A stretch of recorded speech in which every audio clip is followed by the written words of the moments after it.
What if a mosasaur suddenly appeared in the modern ocean? Could it reclaim its spot at the apex of the ecosystem? Right now, somewhere in the Pacific Ocean, a mosasaur, which should have gone completely extinct 66 million years ago, is born.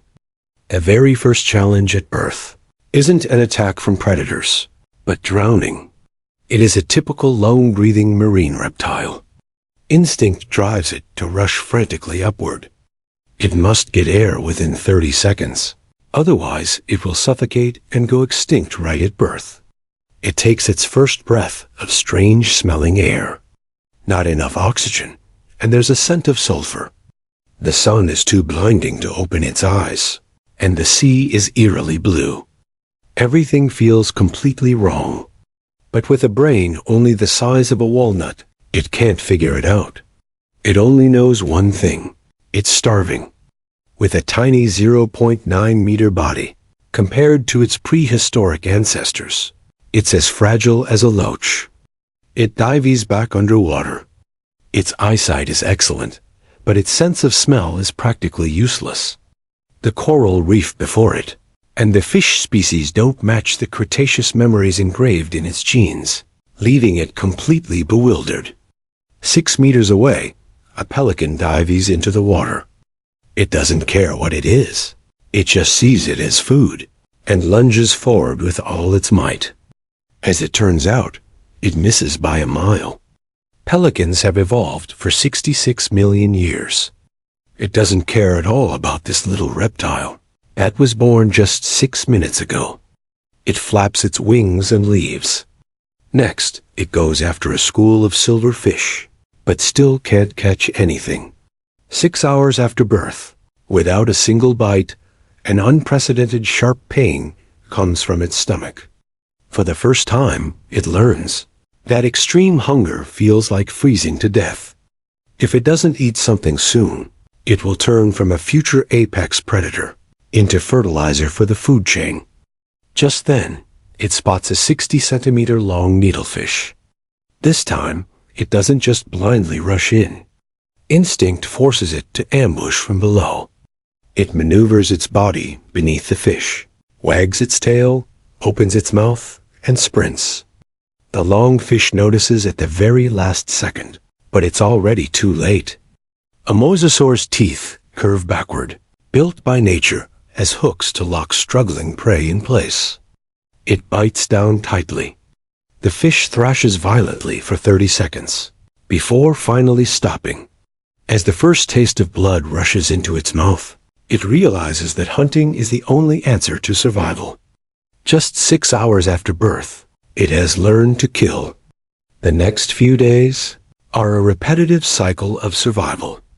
9 out of 10 attempts to catch fish fail, but it's enough to stay alive. It gradually figures out the rules of the modern ocean. Fish gather during the day and scatter at night.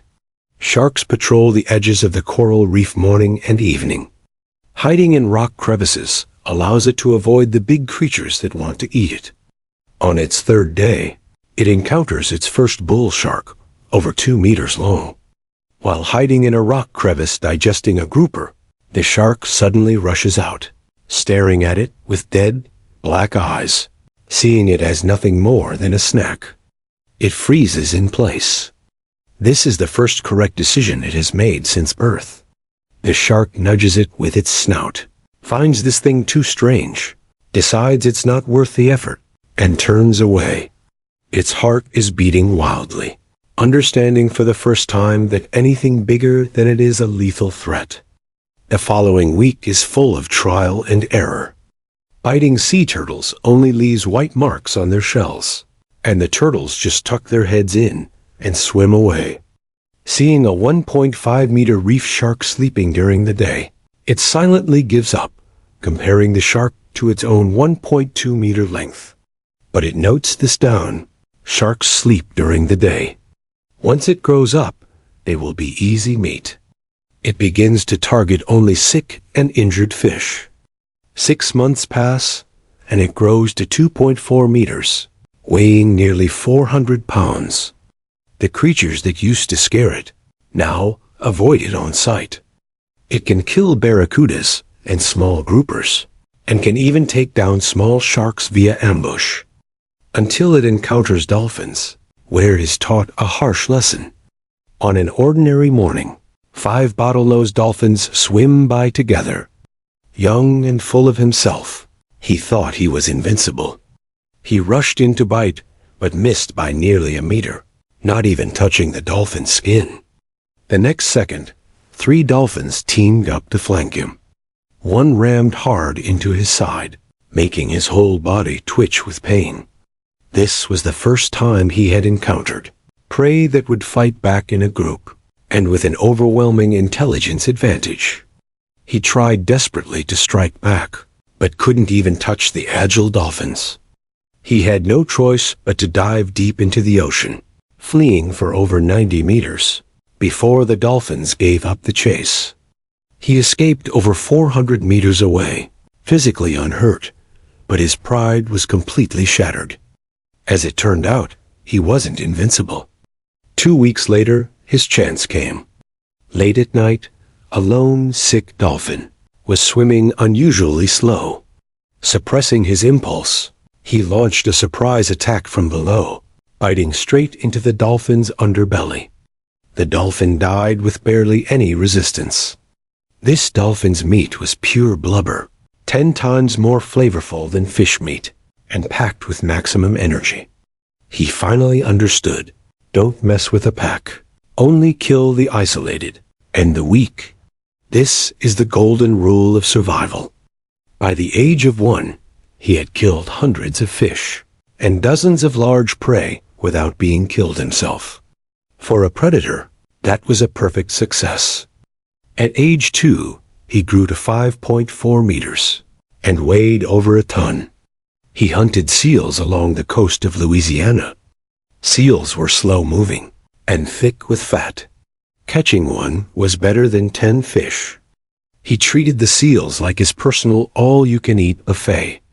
In just half a year, he went from 5.4 meters to 6.6 meters.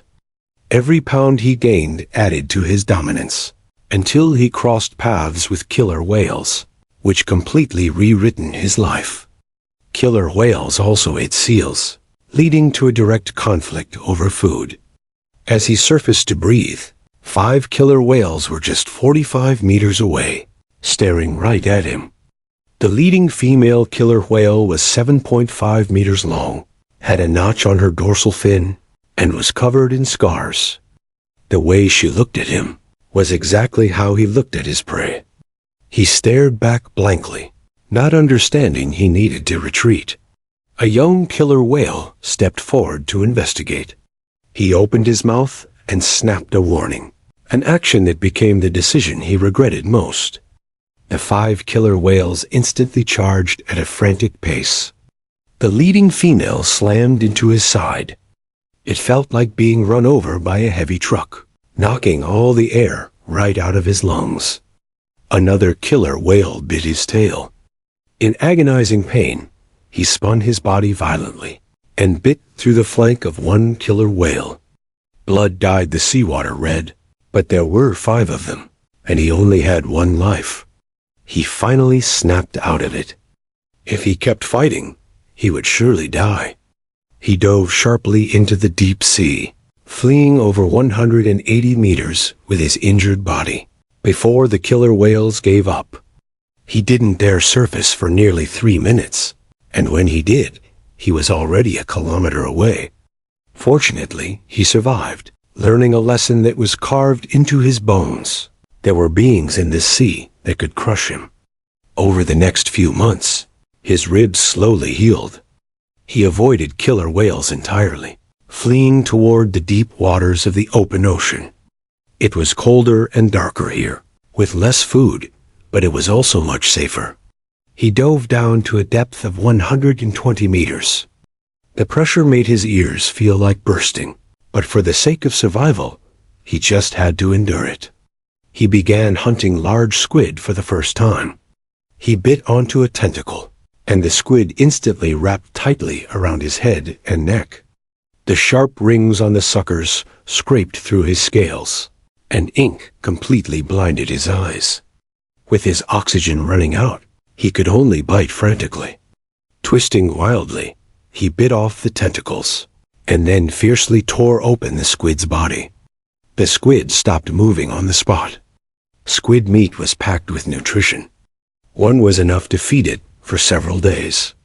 From then on, it added squid to its permanent menu. It also hunted bluefin tuna, launching surprise attacks from below, and specifically targeting them when they were distracted while feeding. A swordfish almost blinded it with its long bill, missing by just 15 centimeters. Swordfish were immediately blacklisted, never to be touched even if starving. Whale sharks were just as big as it was, but only ate plankton. Their skin was as thick as sandbags, impossible to bite through and offering no nutrition, so it gave up on them entirely. At age 4, it grew to 10.5 meters and weighed 8 tons, reaching the peak of a mosasaur's combat power. It established a fixed territory, patrolling it once every 2 weeks. All predators understood that it ruled this area. Great white sharks steered clear of it, and small sharks were eaten if they swam too slowly. Dolphins also actively kept their distance. Yet, it still wasn't number one in the ocean. Killer whale pods still posed a massive threat to it.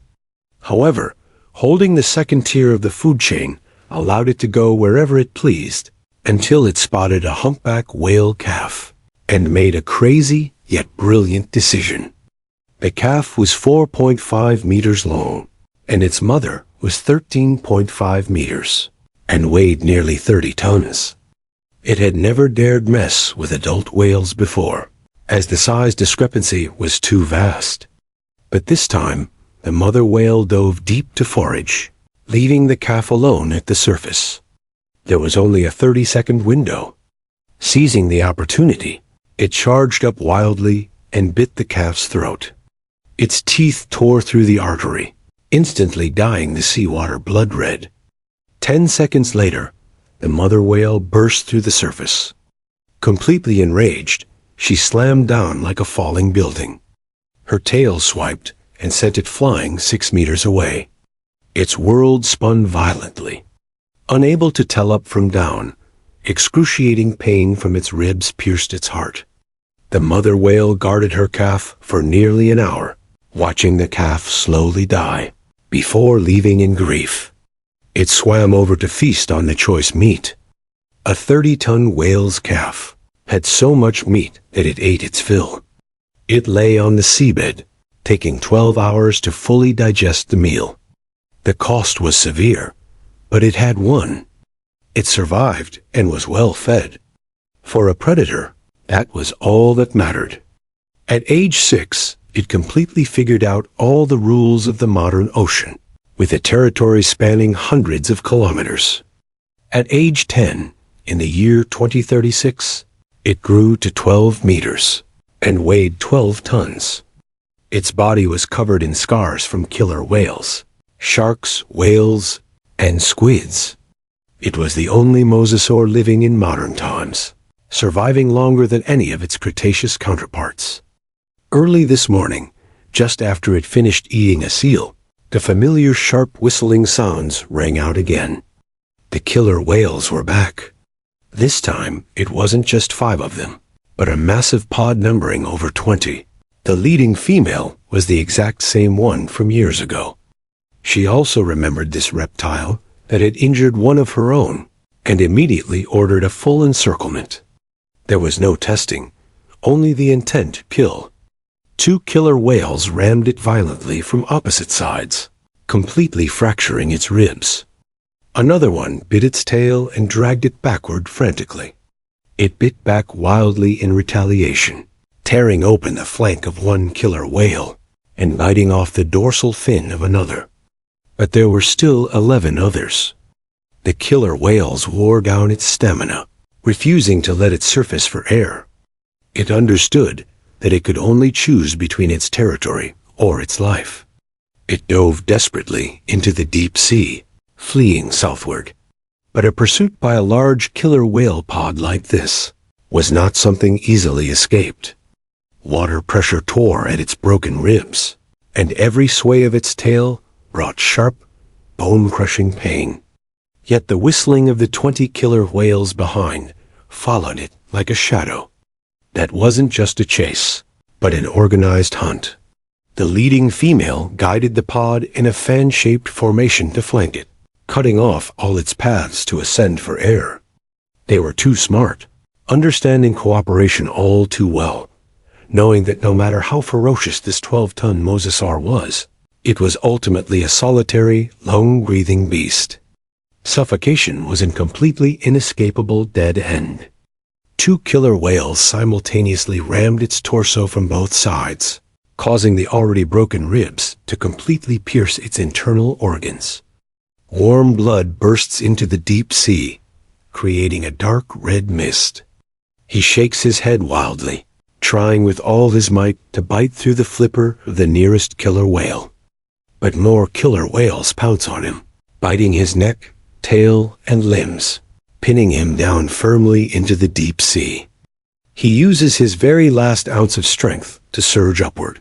His snout almost touches the ocean surface, yet he is violently dragged back into the darkness by the killer whales. His lungs completely collapse, and the agonizing pain of suffocation sweeps through his whole body. Those eyes that once looked down upon the modern ocean gradually lose their luster. The massive 12-meter body stops struggling, slowly sinking toward the ocean floor. The last overlord of the Cretaceous period has ended its 10-year legend. In the Pacific Ocean 66 million years later, he defeated sharks, dolphins, squids, and humpback whales, reaching the top of the second tier of the food chain. Yet he ultimately proved no match for the marine collective intelligence that has evolved for hundreds of millions of years. 50 million years ago, Earth personally built one of the most terrifying killing machines in history.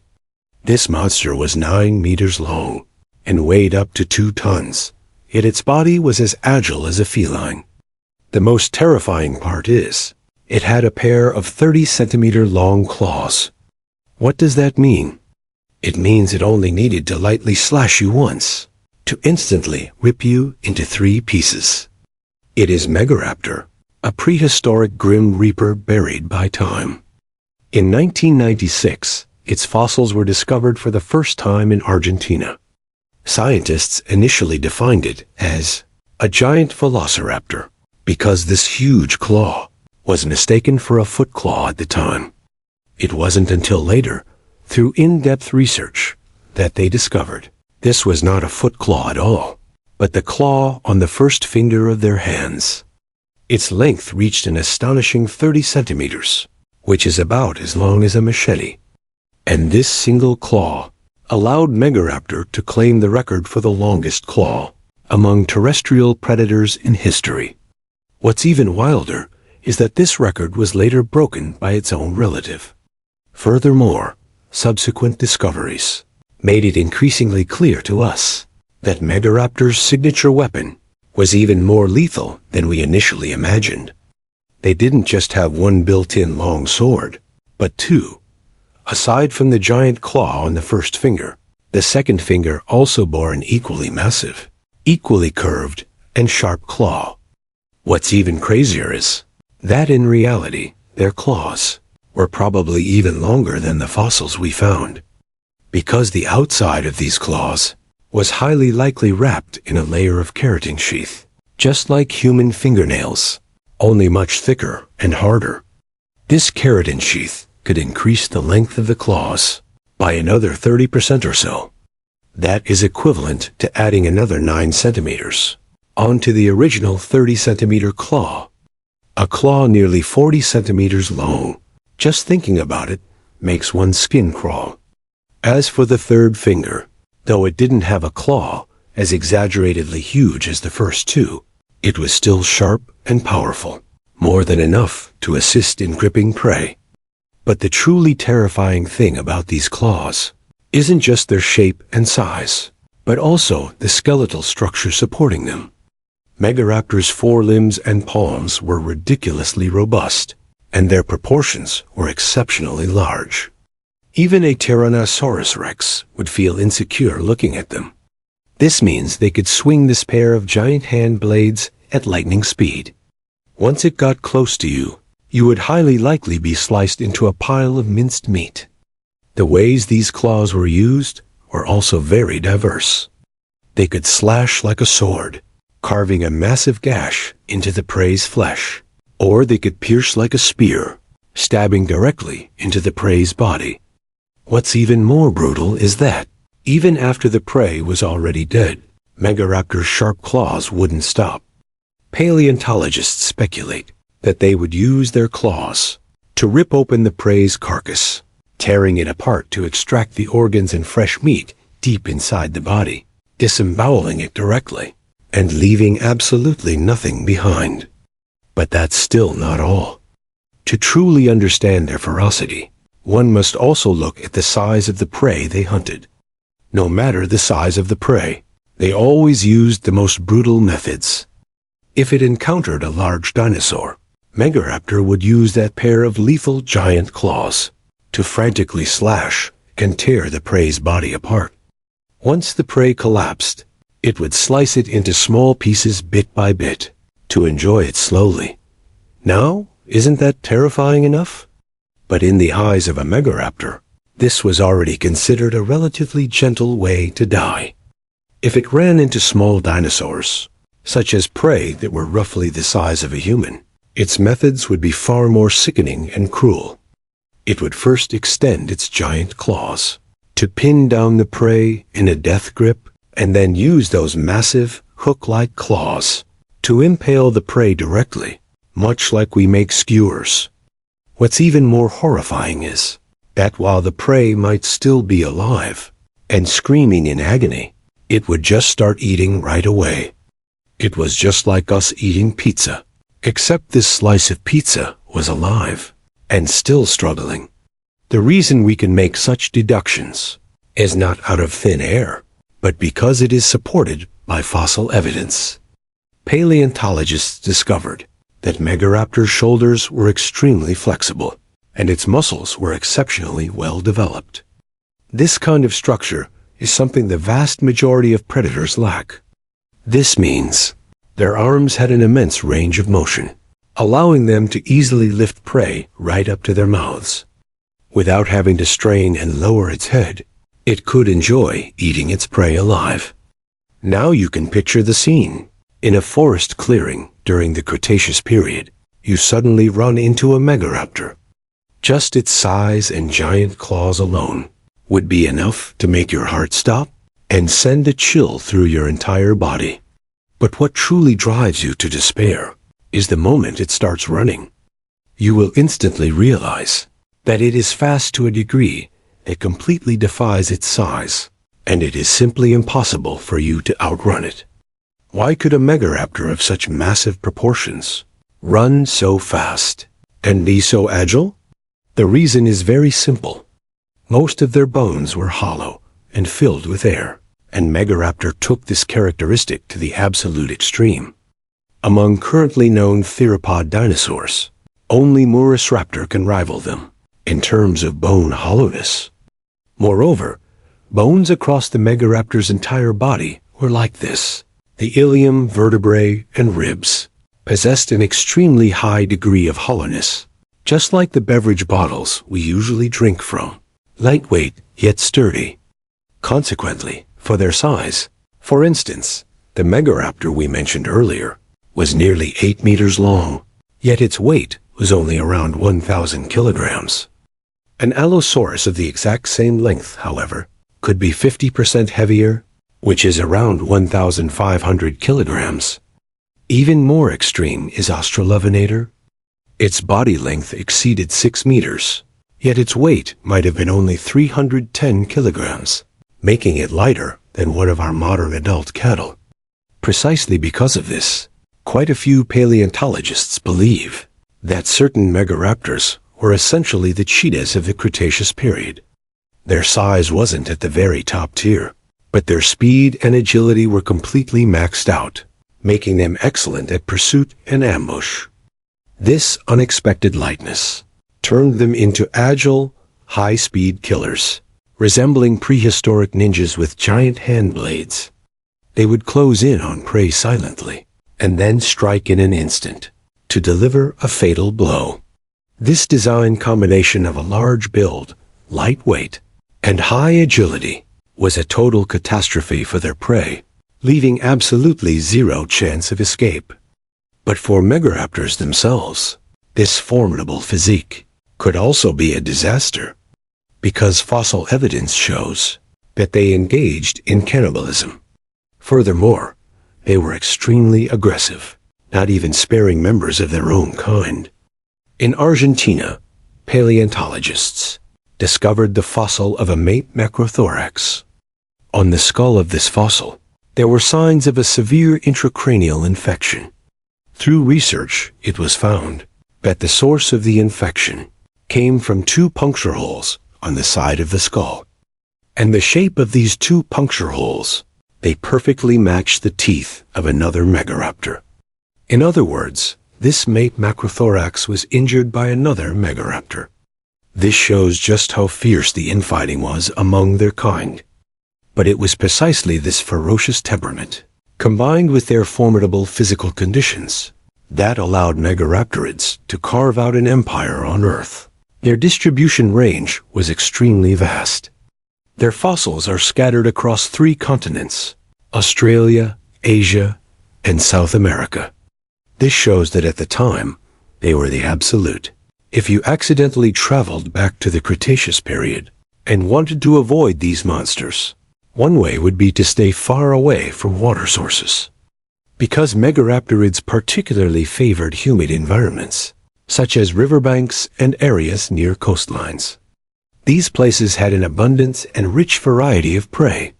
Whether herbivorous dinosaurs or small animals, they could be found everywhere, making them the most ideal hunting grounds for megaraptors. Some paleontologists used to think that megaraptors primarily caught fish in the water, using their giant claws to spear them, much like humans do. But looking at the megaraptor's entire body structure now, this theory is practically untenable. Currently, the academic community almost unanimously agrees that they were purely terrestrial predators. And in many cases, they were the only apex predator in their area, having no need to rely on fishing to survive. Seeing this, you might be curious. How did such a perfect family of killers, with such formidable survival capabilities, ultimately go extinct? The answer is heartbreaking, yet unavoidable. Like all non-avian dinosaurs, the megaraptorids were completely wiped out 66 million years ago by a giant asteroid. That asteroid was over 10 kilometers in diameter, and the moment it struck Earth, it triggered a global catastrophe. Earthquakes, volcanic eruptions, tsunamis, and dust blotted out the sky. Temperatures plummeted, plants died in massive numbers, and the food chain completely collapsed. Whether it was the massive mate macrothorax or the agile and compact smaller megaraptors, none could escape this disaster. In the end, they all went extinct, vanishing from the Earth forever. To this day, no animal has ever appeared on Earth again that could grow giant claws as shocking and lethal as the megaraptors, nor has there ever been another group of apex predators that so perfectly combine extreme agility, power, and cruelty.